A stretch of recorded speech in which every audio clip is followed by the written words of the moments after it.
Students, आज के lecture में हम न्यूमेरिकल करेंगे इरिगेशन इंजीनियरिंग में।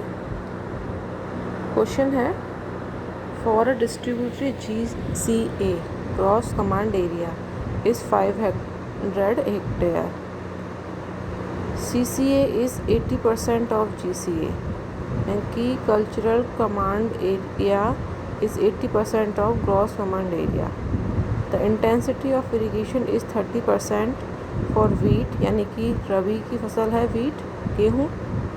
जो इंटेंसिटी ऑफ इरीगेशन क्या होता है? Cultivated area divide by CCA into 100, okay. And 12% of rice kharif. If the core period is 3 weeks for the former and 2 weeks for the latter, neglecting losses, determine the outlet discharge, assume suitable depth of watering। ठीक है, देखिए कैसे करना है ये। देखो GCA आपको given है 500 हेक्टेयर, CCA 80% है GCA का, यानी कि 500 का 80% आप निकाल सकते हो। 500 इंटू 80 डिवाइड बाई 100, तो CCA आपका आ गया 400 हेक्टेयर। अब देखिए आपको दे रखा है intensity of irrigation for wheat कितना है? 30%। 30% किसका होगा? CCA का ही 30% होता है, यानी कि 400 का 30% हमें निकालना होगा। तो हम 400 इंटू 30 डिवाइड बाई 100 करेंगे, तो 120 हेक्टेयर जो है आपके एरिया फॉर वीट आ गया। Intensity of wheat 120 hectare.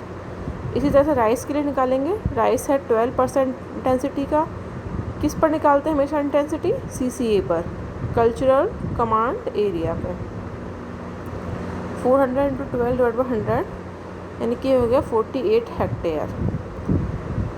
अब देखिए नेक्स्ट स्टेप क्या होगा? नेक्स्ट स्टेप होगा assuming depth of core watering for wheat to be 9 centimetre. तो उसमें अज्यूम करने के लिए बोला है, तो हमने depth of watering 9 centimetre assume कर ली है, ठीक है। यानी कि डेल्टा जो है हमने 9 सेंटीमीटर अज्यूम कर लिया है। और राइस टू भी चावल के लिए ज़्यादा होती है, तो वो हमने 25 सेंटीमीटर अज्यूम किया हुआ है। तो इसके लिए देखो हमें क्या निकालना पड़ेगा। आउटलेट डिस्चार्ज पूछा है, तो आउटलेट डिस्चार्ज जो होता है वो ड्यूटी से निकालते हैं, है ना, ये हम पढ़ चुके हैं। तो ड्यूटी या फिर outlet factor is equals to क्या होता है? फॉर्मूला हम पढ़ चुके हैं। ड्यूटी निकालने का क्या फॉर्मूला होता है?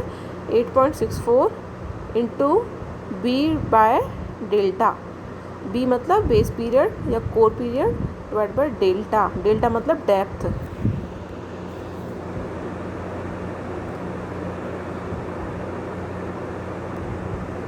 तो देखिए आउटलेट फैक्टर या फिर ड्यूटी फॉर वीट कैसे निकालेंगे? 8.64। आपको टाइम दे रखा है वीट के लिए 21 डेज बेस पीरियड, और अज्यूम किया हुआ है डेल्टा आपने 9 सेंटीमीटर। सेंटीमीटर को मीटर में चेंज करेंगे तो 100 से डिवाइड करेंगे, तो 9 सेंटीमीटर कितना हो जाएगा? 0.09 मीटर।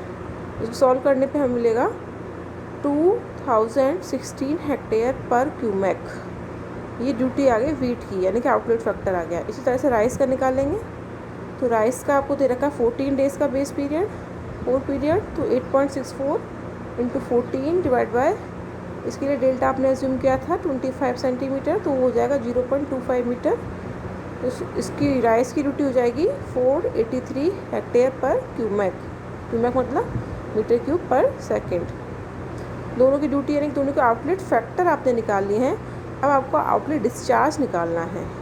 तो देखिए आउटलेट फैक्टर यदि आपको मालूम है तो डिस्चार्ज कैसे निकालते हैं। तो नेक्स्ट स्टेप देखिए, discharge of the outlet is equals to area irrigated divide by outlet factor, ठीक है। Area irrigated divide by outlet factor. Discharge of the outlet for wheat, यानी कि रबी की सीज़न के लिए देखेंगे तो आप देखेंगे 120 हेक्टेयर जो है आपके वीट की इंटेंसिटी है, तो एरिया इरीगेटेड कितना हो गया? 120 हेक्टेयर। आउटलेट फैक्टर कितना आया है आपके लिए वीट के लिए? 2016 हेक्टेयर पर क्यूमेक। तो इसका हो जाएगा discharge for wheat 0.0597 metre cube per second, या फिर आप कह सकते हैं लगभग 0.06 मीटर क्यूब पर सेकेंड। इसी तरह से discharge of the outlet for rice यानी खरीफ सीज़न के लिए निकालेंगे तो 48 divide by 483 is equals to 0.0994 metre cube per second which is equals to 0.1 metre cube per second. Okay, thank you.